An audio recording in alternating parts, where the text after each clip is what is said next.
함이라. 아멘. 오늘 태신자 카드를 적는 날입니다. 태신자 카드를 적는 데는 이제 그 사람 한 사람을 품고 기도하는 것에도 그 사람을 위한 유익이 있지만 더 큰 유익은 나에게 있습니다. 왜냐하면 내가 복음을 전하기 위해서는 내 안에 복음이 있는지 없는지 재확인해 봐야 되기 때문에 그렇습니다. 여러분, 복음이 있으십니까? 나는 십자가의 도로 살아가고 계십니까? 내 인생의 가장 큰 기쁨은 십자가에 못 박히신 그리스도로 말미암아서 내가 하나님의 아들과 딸이 된 것입니까? 개척교회를 하면서 처음에 정말 여러 가지 기도 제목이 있었습니다. 이것도 부족하고 저것도 부족하고 여러 가지 걸 기도하는데 하나님이 주신 마음이 있었습니다. 다 좋다. 그런 너희 교회 성도들은 구원 받았느냐? 구원의 길을 걸어가고 있느냐? 그때 제가 기도의 방향이 바뀌었습니다. 지금도 이름 적어놓고 기도하는데 가장 큰 기도 제목은 이 사람들이 끝까지 구원의 길을 걷게 해달라는 기도 제목입니다. 여러분, 우리가 교회에 나오는 이유가 무엇인지 확인하기 위해서는 기준이 필요합니다. 그 기준이 바로 십자가의 복음이에요. 십자가의 복음이 내 안에 있는가 없는가가 가장 큰 기준이 됩니다. 18절 읽어보겠습니다. 18절 읽어보겠습니다. 시작. 십자가의 도가 멸망하는 자들에게는 미련한 것이요 구원을 받는 우리에게는 하나님의 능력이라. 십자가의 도는 멸망한 자들에게 미련하다 얘기하고 있습니다. 이 멸망하는 자들이 어떤 자들이냐면은 이 땅에서의 것만 구하는 자들입니다. 이 땅의 것이 제일 중요한 자들에게는 십자가는 미련하게 보입니다. 이 땅에서의 건강, 이 땅에서의 성취, 이 땅에서의 행복, 이 세 가지가 제일 중요한 자들에게 십자가의 도는 어렵습니다. 자기를 부인하고 자기 십자가를 지고 가라는 예수님의 말씀은 미련해 보입니다. 그러나 그 십자가가 구원을 받아든 사람들에게는 하나님의 능력이라고 얘기하고 있습니다. 여러분, 제가 한동안 무언가 잘못된 것 같아서 몸부림치며 기도한 적이 있었습니다. 개척하기 전인데 그때 알았던 건 뭐냐면 제가 오랫동안 거짓 구원에 만족하며 살았다는 것입니다. 저는 목회자지만 그 전에 성도죠. 여러분과 같이 교회를 다니고 세례를 받고 직분도 있습니다. 그러다 보니까 저는 제 구원받은 게 당연하다 여겼어요. 근데 제 삶을 보니까 세상 사람들과 차이가 하나도 없어 보였습니다.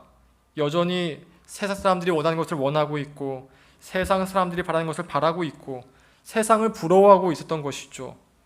무언가 잘못되었다는 알았을 때 이때였습니다. 나는 분명히 그리스도인이고 주께서 나에게 십자가로 말미암아 기쁨을 주셨는데 왜 나는 계속 세상에 가지지 못하는 것들에 대해서 부러워하고 원망하고 그것만 기도하며 살아가는 것일까? 여러분, 복음이 기쁘십니까? 예수님이 나로 말미암아 죽으셨다는 그 사실이 기쁘십니까? 만일 내가 복음이 기쁘지 않다면은 우리는 복음을 증거할 수가 없어요.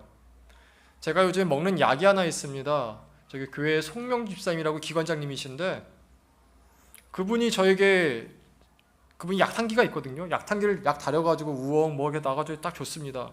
냄새 맡아보면 김치찌개 냄새 납니다. 한약인데 김치찌개 냄새. 그걸 좋다고 저에게 주셨어요. 근데 주시는데 저에게 뭐라 하셨냐면은 이거 진짜 좋다고 꼭 먹어보라고. 그러니까 뭔가 좋은 걸 줄 때는 기쁨이 나와요. 뭔가 좋은 걸 줄 때 반드시 기쁨이 나오다라는 것이에요. 맥북 제가 살 때 지우기가 그랬습니다. 맥북 진짜 편하다고 꼭 사보시라고. 좋아요 진짜. 근데 말하고자는 이겁니다. 정말 좋은 것을 줄 때는요 망설이지 않아요. 근데 내가 망설일 때는 이유가 뭐냐면 그게 좋은지 아닌지 구분이 안 된다라는 것이죠. 오늘 설교를 통해서 여러분 예수님이 나에게 기쁜 분이신지 주시는 기쁨이 무엇인지 한번 확인하시고 또 기쁨을 좀 되찾기 바랍니다.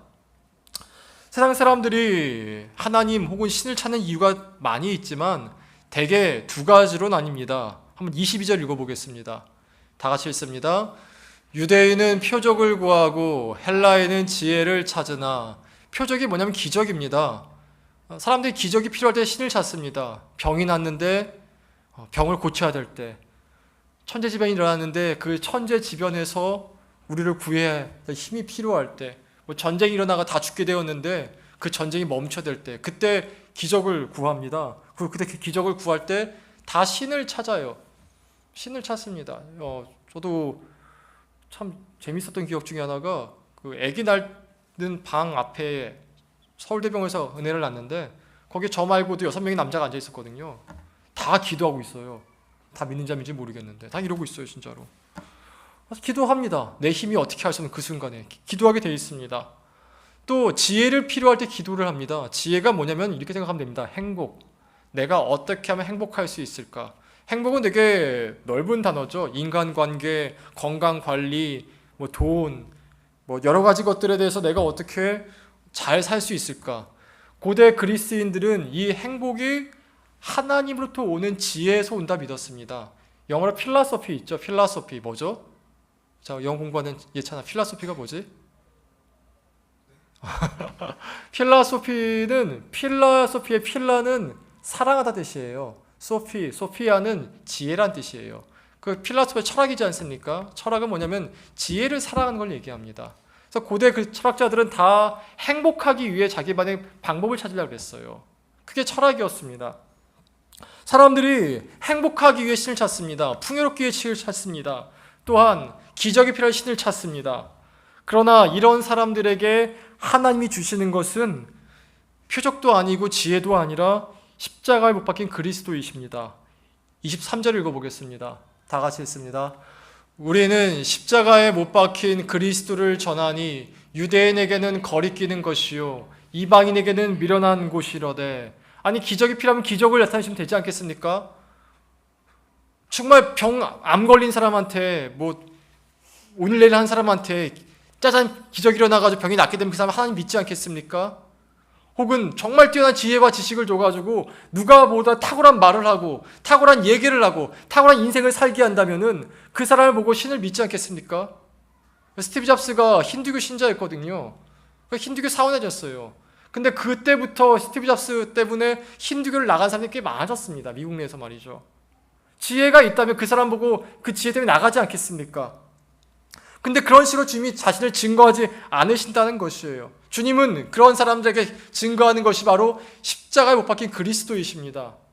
왜냐하면은 사람은 본질이 변하지 않으면은 그 외적인 것에 아무리 기적과 지혜가 있다 할지라도 의미가 없기 때문에 그렇습니다.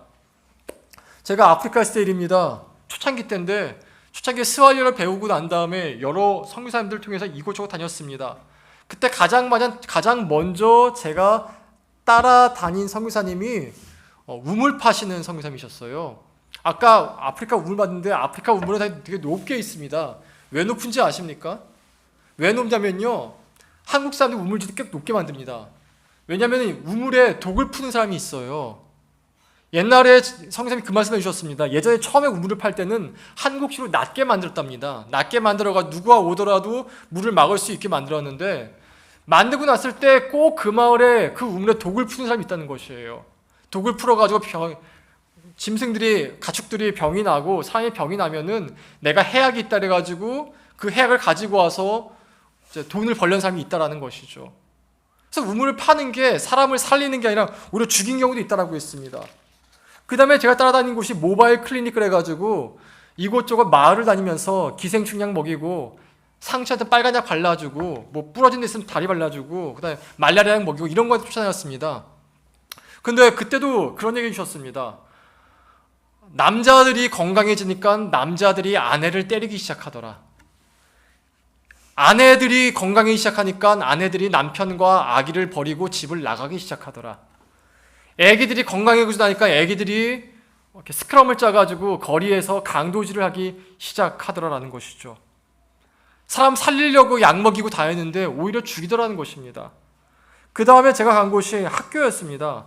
재미교포 선교사님이셨는데 이분이 이런 말씀하셨어요. 자신은 절대로 아프리카 사람들 미국으로 보내지 않는답니다. 절대로 안 보낸대요. 왜 안 보내시냐 물어보니까 미국에 보내가지고 돌아온 아프리카 사람이 한 명도 없더라는 것이에요. 뭐 농업이든 뭐 신학이든 뭐든 간에 좀 미국에 잘 배우고 와가지고 다시 케냐나 탄자니아 돌아와가지고 자기 동족을 좀 가르치면 좋겠는데 단 한 명도 돌아온 적이 없대요. 단 한 명도. 그때 알았습니다. 사람은 속이 변하지 않으면은 우물을 주어도 몸이 건강하게 되어도 지식이 있다 하더라도 오히려 그것 때문에 세상을 더 악하게 만들더라는 것이에요. 여러분, 이완용이 나라 팔아먹을 때 한 말이 뭔지 아십니까? 이것이 조선을 위한 최선이었다 했습니다. 자신의 최선이었다고. 사람은요, 변하지 않으면은 자신만의 최선으로 세상을 악하게 만듭니다. 그렇기 때문에 하나님께서는 우리에게 다가오실 때 그 어떤 기적이나 지혜로 오시는 것이 아니라 십자가에 못 박히신 그리스도부터 얘기하십니다. 여러분, 십자가에 못 박힌 그리스도가 얘기하는 건 두 가지예요. 첫 번째는 뭐냐면은 내가 십자가에 못 박혀야 마땅할 죄인이라는 겁니다. 세상 모든 사람들이 나보고 죄인이 아니라 할지라도 하나님 분명히 말씀하세요. 너는 죄인이다라고 말이죠. 곧 있으면 건강검진 가야 됩니다. 맞죠? 여러분, 갈 때 됐죠? 세상 모든 사람이 날 보고 내가 아픈지 안 아픈지 모릅니다. 근데 의사가 날 보고 얘기할 때 이거 암 1기인데요.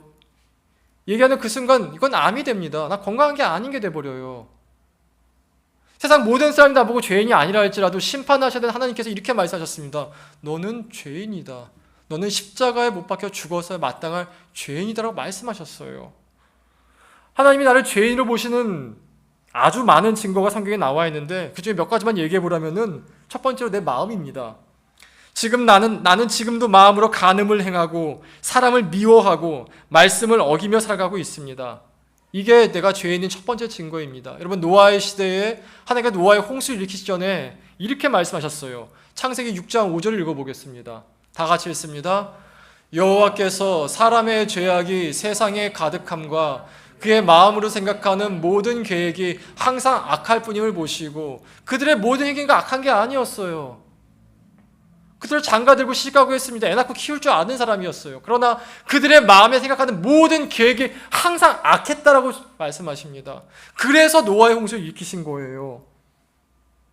하나님 보시기에 나의 마음에 죄를 품은 그 순간부터 나는 죄인이 됩니다. 또 갈라디아서 5장에 보니까 이렇게 얘기하고 있습니다. 너가 만일 죄인이면은 너의 삶에서 음행, 호색, 우상숭배, 주술, 분쟁, 하나님께 무관심, 시기, 분냄, 이단, 투기, 술취함, 방탕함, 그리고 두려움이 나올 것이다. 여러분, 내가 죄인이란 증거가 뭐냐? 이것들이 내 인생에 나오면은 그것이 내가 죄인이란 증거입니다. 하나님은 이런 것을 창조하신 적이 없어요. 근데 내가 죄를 지음으로 말미암아 내 안에 음행, 호색, 무관심, 술취함, 방탕함, 두려움이 들어오게 됐다라는 것이죠. 이것을 어떻게든 해결해 보려고 사람들은 마약도 먹어보고 술도 취해보고 했습니다. 그러나 안 돼요. 더 최악인 것은 이러한 죄를 짊어지고 하나님을 반드시 만나게 된다는 거예요. 여러분, 지금 우리가 건강하기 때문에 천국이 어딨냐, 지옥이 어딨냐 말할지 모르겠지만 여러분, 암 1기란 판명만 받아도 당장 하나님이 정말 계실까라는 생각에 그것이 내 머릿속을 완전히 붙잡게 됩니다.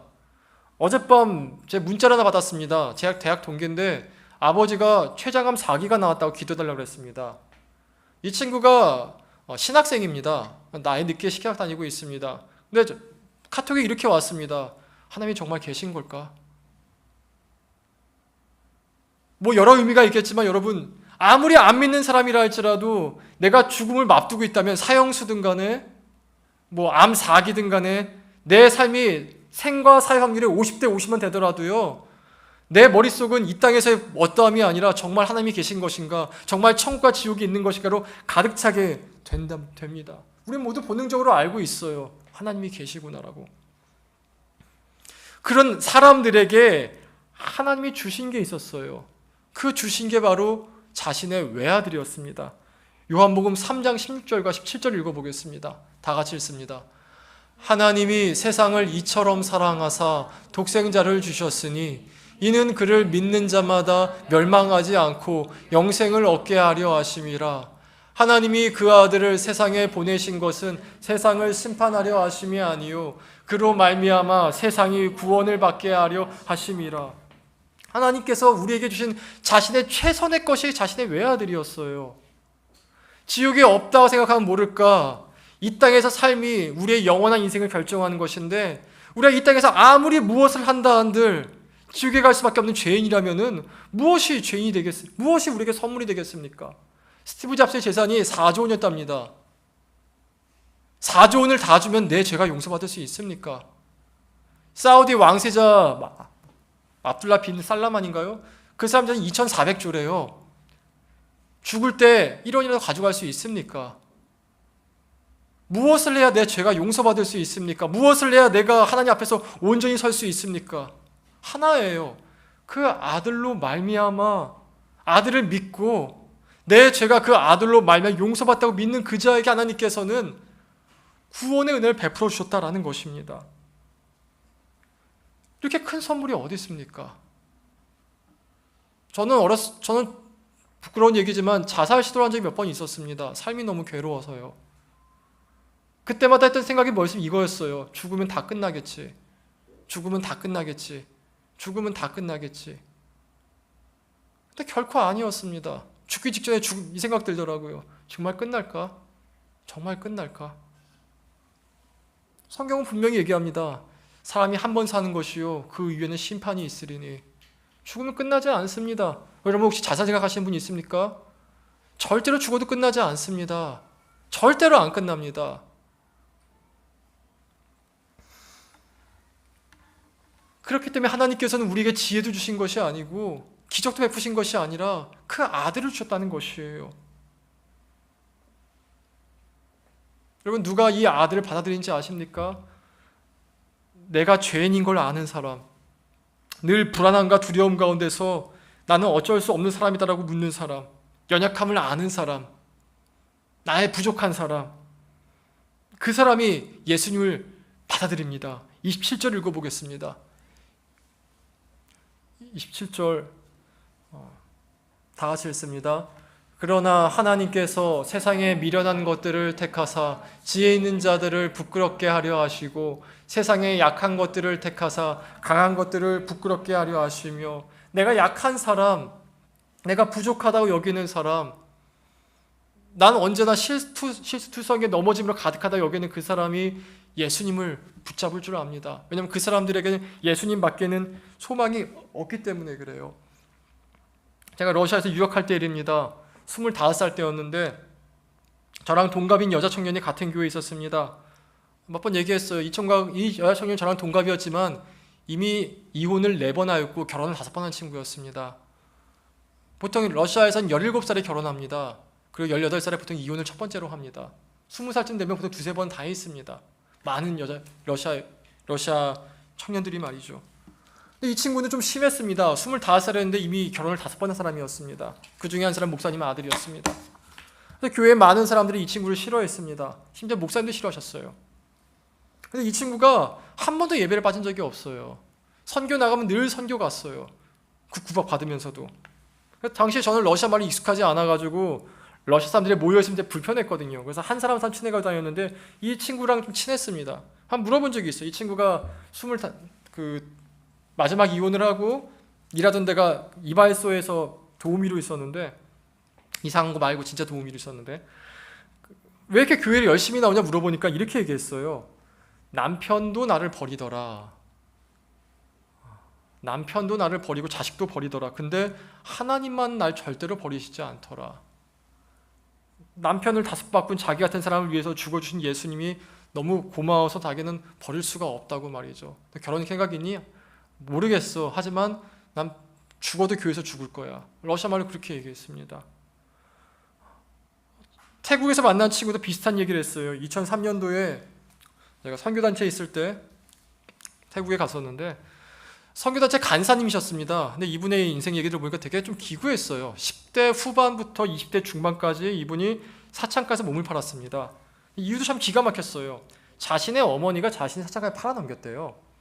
말도 안 되잖아요. 왜 그러냐 물어보니까 어느 날 어떤 스님이 와가지고 말하기를 당신의 딸이 당신의 남편의 전생의 부인이었습니다. 이렇게 얘기했다는 거예요. 그러니까 자기가 자기 아버지의 전생의 부인이었다는 것이죠. 근데 그 얘기를 들은 다음부터 아버지가 자신을 성추행하려고 하더래요. 그리고 그것을 본 어머니가 자신을 되게 미워하게 됐다는 것이죠. 여러분 전생 없습니다. 사람 한 번 죽는 것입니다. 전생 같은 거 없습니다. 하여튼 이걸 돼가지고 결국엔 어머니와 아버지 합심해가지고 사창가에 팔아넘겼답니다. 제가 몸을 안 팔아봐서 모르겠는데 몸을 팔고 왔을 때 그 간사님이 그 얘기하더라고요. 단번에 다 무너진답니다. 몸과 마음이 다 무너져 버리더래요. 그런데 어느 날 한 선교사님을 통해서 복음을 들었습니다. 들었는데 자신을 귀하다 여기고 자신의 죄를 위해 죽어주신 예수님이 얘기를 들었을 때 처음 믿기지가 않더래요.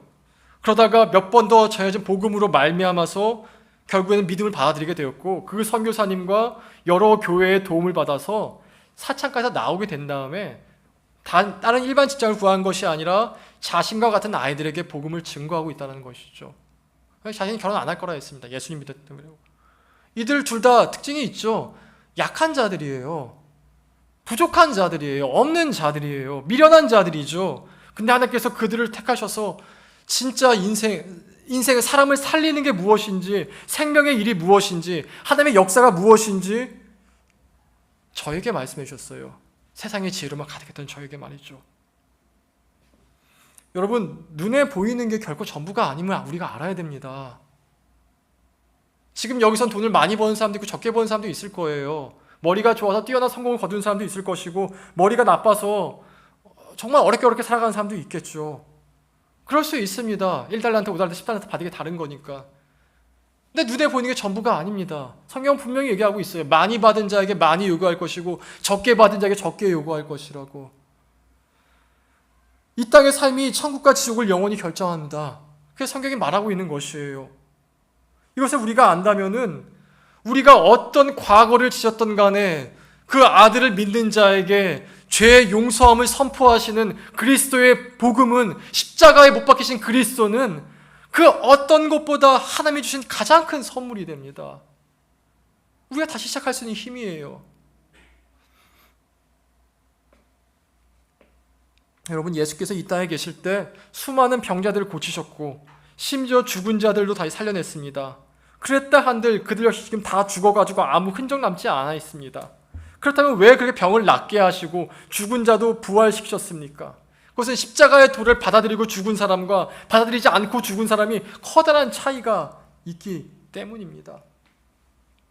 여러분, 이제 내 자신에게 물어보십시다. 내가 요즘 하나님을 찾고 있는 이유가 기적이나 행복을 위해서가 아닙니까? 물론 성도에게 하나님께서는 기적도 베푸시고 지혜도 베풀어 주십니다. 그러나 여기에 우리의 눈과 마음이 멀어가지고 정말 중요한 구원의 은혜는 잊고 살지 않았습니까? 여러분, 예수께서 여러분을 죽으시면 믿으십니까? 믿으십니까? 아무도 안 믿으십니까? 믿으십니까? 믿으셨다면은 여러분, 그것이 내게 기쁨이 되지 않겠습니까? 사도 바울이 로마서 8장 32절에 이렇게 얘기했습니다. 다 같이 읽습니다. 자기 아들을 아끼지 아니하시고 우리 모든 사람을 위하여 내주신 이가 어찌 그 아들과 함께 모든 것을 우리에게 주시지 아니하겠느냐? 우리가 십자가를 우리의 중심에 있지 않으면은 내 인생에 주어지지 않은 기적들과 주어지지 않은 지혜들 때문에 하나님을 떠나게 될 수도 기억하시기 바랍니다. 하나님은 우리에게 가장 좋은 걸 주세요. 또 가장 좋은 것을 안 주실 때도 있어요. 왜냐하면 그것이 없어야 내가 주님께 붙어 있을 수 있기 때문에 그래요. 한번 생각해 봤어요. 만약에 나에게 100억이 있으면 어떻게 됐을까? 왜냐하면 요 앞에 땅이 100억이었거든요. 만약에 내가 200억 있으면 어땠을까? 200억이 있으면 어땠을까? 그러면 이랬을 것 같아요. 생각해 보더라도 내 기도보다는 그 돈 가지고 어떻게든 뭐 돈 더 불리려 했을 것 같아요. 하나님이 내게 주시지 않은 것은 그것으로 말미암아 내가 더 유익하기 때문에 그렇다는 것입니다. 사람은 누구나 익숙해지면 금방 잊어버립니다. 우리가 만일 십자가로 말미암은 기쁨을 잃어버렸다면은 잃어버린 게 아니라 잊어버린 거예요. 너무 익숙해져서 공기에 감사함을 잊고 부모님께 감사함을 잊은 것처럼 잊어버린 것이죠. 그러나 기억하십시다. 지금도 주님은 그때와 동일하게 우리를 자유하게 하셨고 우리에게 천국을 약속하고 계세요. 이번 태신자 작정은 이것을 확인할 수 있는 시간이에요. 전도가 뭔지 아십니까? 내가 만난 하나님을 얘기해 주는 거예요. 교리를 얘기해도 사람은 듣지 않습니다. 교리는 믿는 사람에게 정리해 주는 거예요. 내가 만난 예수님을 증거해야 됩니다. 저는 예수님을 만날 때 크게 만나는 게 2건이 있었습니다. 첫 번째는 불교에서 있다가 기독교로 온 사건이었고, 두 번째는 기독교에서 훈련받다가 예수님을 진짜 만난 사건이었죠. 많이 얘기했었습니다. 여러분, 예수님 만나셨습니까? 그 얘기를 정리해서 얘기해 줘야 돼요. 안 들을 수 있어요. 그러나 씨앗을 뿌리면요, 주님께서 때가 됐을 때 일으키세요. 제가 그 증거예요. 그러니까 뿌리세요. 창피해하지 말고 뿌리세요. 반드시 뿌리세요. 뿌림으로 말미암아서 언젠가 거기에서 열매가 돋아나게 하세요. 애를 키우면요, 애가 예수님 바로 믿을 것 같아요. 그런 애도 있어요. 은혜는 바로 믿었어요. 근데 한준이는 바로 안 믿었어요. 근데 뿌렸을 때 조금씩 믿기 시작했어요. 마찬가지죠. 여기 공동체도 있지 않습니까? 여러분, 이번에 태신자로 말미암아서 우리가 복음을 증거할 때 내 안에는 십자가의 도가 재확인되어지고 그것을 증거하는 은혜가 있길 진심으로 기원합니다. 우리 기도하시겠습니다. 기도하는 가운데 여러분, 태신자로 작정한 그 사람들 한번 생각해 보십시다. 생각해 보시고 내가 예수님 만났을 때 그들에게 어떻게 전해줘야 될지 좀 주께 길을 열어달라고 간구하십시다. 만일 내 안에서 십자가의 도로 말미암은 기쁨을 잃어버렸다면은 이 시간 간구할 때 하나님, 내가 구원받았을 때, 구원의 길을 시작하였을 때 주어진 그 기쁨이 다시 한번 회복되게 하여 주십소서라고 우리 기도하십시다. 기도하겠습니다.